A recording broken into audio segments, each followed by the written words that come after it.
लिए घोषणा पत्र में राहुल जी जिन पायलट ने जो वादा किया था मैं इनको नियमित करूंगा। आज की स्थिति यह है कि 200 रुपये इनको विद्यार्थी आप में सब मत बोले एक ये 200 देते हैं। देखिए घोषणा पत्र में जो हमने वादा किया वो तकरीबन 70-72% घोषणा पत्र के वादे हमने पूरे। एक दूसरी बात जो संविदा कर्मी उन संविदा कर्मियों के लिए बीडी कल्ला जी की अध्यक्षता में एक कमेटी बनी है जिसमें मैं भी सदस्य हूँ, शर्मा जी भी सदस्य हैं, अशोक चांद्रा जी सदस्य हैं, ममता बनर्जी सदस्य हैं और हमने उस कमेटी में वर्ग पूरा तकरीबन कंप्लीट कर दिया है। उसकी रिपोर्ट हम जल्दी राज्य सरकार को भेजेंगे और राज्य सरकार के कैबिनेट में जाकर के इस पर को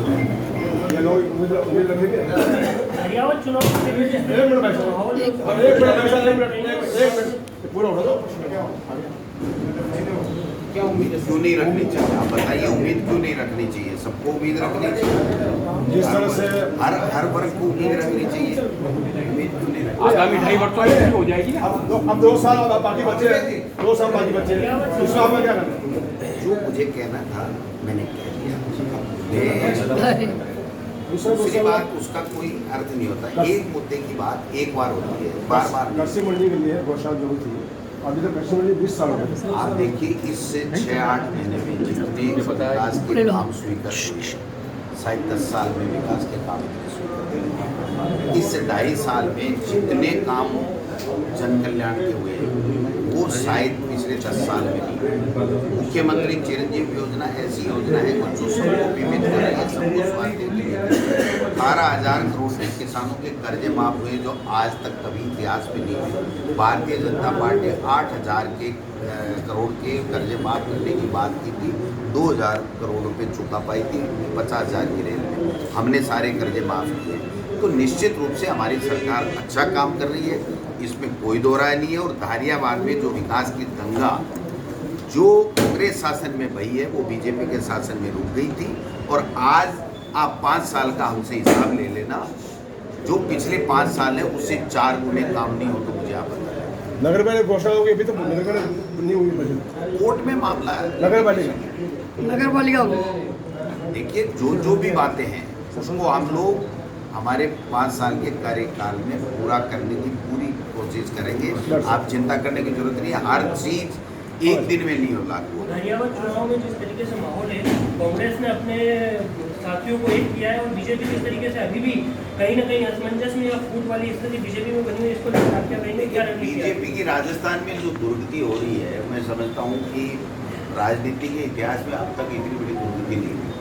आप बताइए, वसुंधरा राजे जी को ये पूछ नहीं रहे। वसुंधरा राजे जी बिल्डर साहब को टिकट दिलाना चाहती थी, उसको देने नहीं दिया गुलाबचंद कटारिया जी। गुलाबचंद कटारिया जी जिसको टिकट दिलाना चाहते थे वो गुलाबचंद कटारिया जी को टिकट देने नहीं दिया। तो ये टिकटें बांट कौन रहा है, ये समझ के बाहर की बात है। तो मैं समझता हूँ कि जो बीजेपी का प्रधान है उनका, उसको वो लोग बाग टिकट नहीं दे रहे, यानी वो नक्कारा हो गया। पहले जो एमएलए था उसका बेटा था, वो उनके लिए नक्कारा हो गया। तो आप समझ सकते हैं कि बीजेपी में बहुत कुछ अच्छा नहीं चल रहा है और जो प्रतिपक्ष की भूमिका उसको निभानी चाहिए वो अच्छे तरीके से नहीं निभा पा रही। बीजेपी की मंदिर की राजनीति का धारियाबाद में काम करेगी। कटारिया की अभी इन दिनों सभाएं चल रही है, सब मंदिरों में हो रही है और मंदिरों से ही वो ज़्यादा भगवान की शपथ दिलाती है, जिस तरीके से कार्यकर्ताओं को एकजुट करने में लगे, क्या करेंगे? गुलाबचंद जी कटारिया जरूरी है, आपका उम्मीदवार कौन था? वो तो खुद कह रहे हैं कि मैं क्या फांसी खा के मर जाऊंगा, मेरे कहने से उम्मीदवार नहीं हुआ। आप समझो कि वो तो कह रहे हैं एमपी की चल रही है।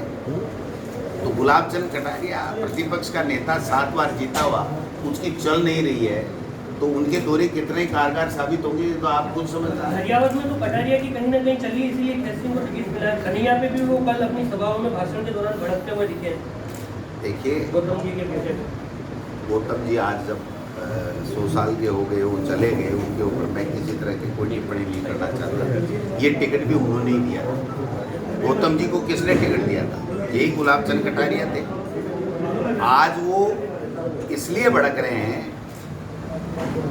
कि उनकी चली नहीं और वो अपने आप को साबित करना चाह रहे हैं कि नहीं नहीं देखो मेरी चल रही है, जबकि चल रही है। कोई नहीं पूछ रहा गुलाब चंद जी कटारिया को, कोई नहीं पूछ रहा वसुंधरा राजे जी को। ये तो ऊपर से ही आ रहे हैं, पता नहीं वो बुलबुले कहाँ से आ रहे हैं, क्या हो रहा है। बीजेपी में 8 मुख्यमंत्री को उम्मीदवार बने बैठे हैं, और मुख्यमंत्री तो 101 होंगे तभी तो बनोगे। 101 आ ही नहीं रहे आपके। ये दोनों सीटें कांग्रेस जीत रही है, बीजेपी नहीं जीत रही। कांग्रेस में राजनीति नियुक्तियां कब तक होगी?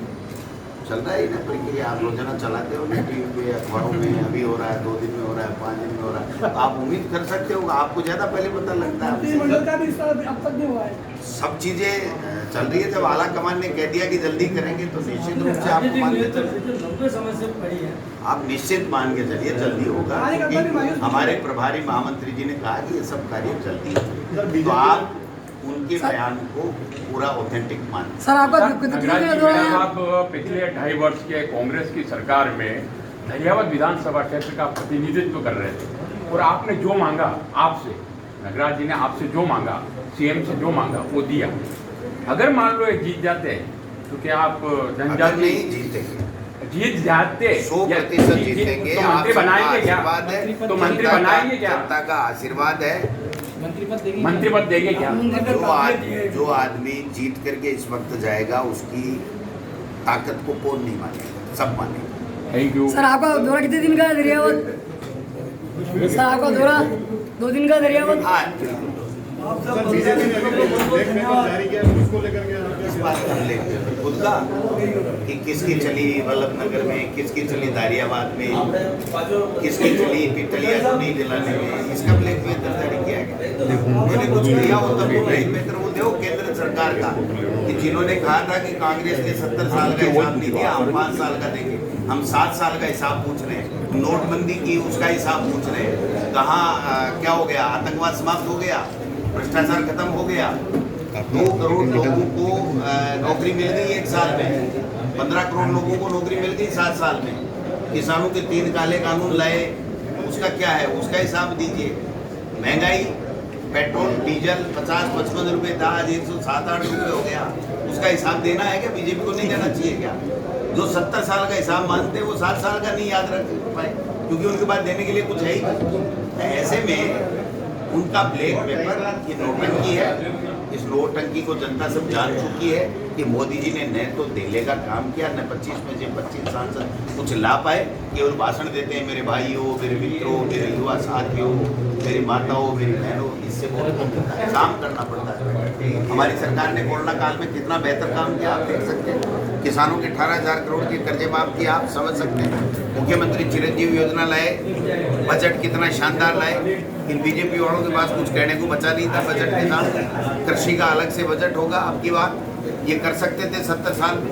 Mahatma Gandhi English medium school गरीब के बेटे को 1 लाख रुपए तक के में फ्री में पढ़ाने का काम करेंगे, जो प्राइवेट में 1 लाख करते थे। 1200 स्कूलें क्रमोन्नत करने का काम किया। सड़कों की दुनिया भर की सड़कें स्वीकृत की है, सड़कें के काम चल रहे हैं, पानी के काम चल रहे हैं। आप समझिए कि जो काम करता है उसको वोट मिलता है। इनको केवल ब्लैक पत्थर, व्हाइट पत्थर, ये इससे क्या फर्क पड़ता है? कोई ऐसी बात बता दीजिए कि उन्होंने 2.5 साल में कौन सा प्रतिपक्ष की भूमिका अदा की, कौन सा आंदोलन किया उन्होंने? ट्विटर खेल रहे हैं मुख्यमंत्री केजरीवाल के हसीन सपने देख रहे हैं। कोई नहीं बनाने वाला राजस्थान में मुख्यमंत्री। 101 आता वो बनती है। और राजस्थान की जनता कांग्रेस की सरकार से, अशोक गहलोत जी के नेतृत्व में जो सरकार काम कर रही है उससे पूरी तरह संतुष्ट है।